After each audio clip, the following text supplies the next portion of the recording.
So you were 14 when you started your first company.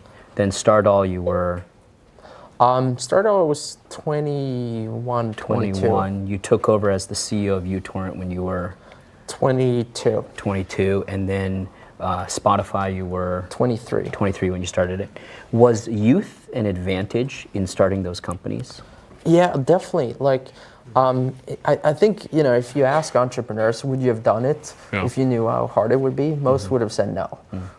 But because you're young, and in my case, you're quite naive, you kind of go into situations like, hey, this can't be too hard.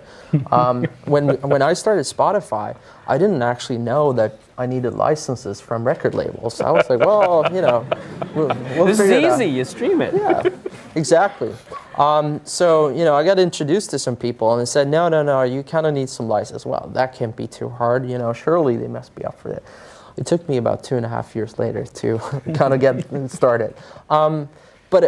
You know, I think that's what kept me going, because I saw the solution. I didn't see the problems in the way. I think many people, as they get older and they get wiser, and the great benefit you guys have here is you're not kind of destroyed by this fact that you think the what I call pattern recognition.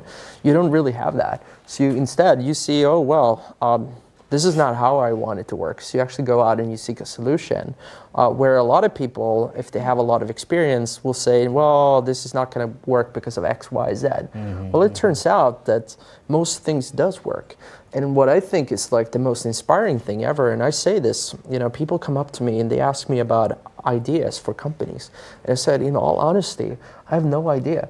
In fact, what's going to work and not. In fact, I think this was like 2004 or something. Someone approached me with this company called Skyper, and they said, you know, we want to do this thing where people can sit in front of their computers and make phone calls. And I'm like, I'm never going to work.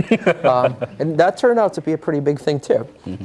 So the thing is, I'm not like a visionary person in terms of like that I know what will work and not.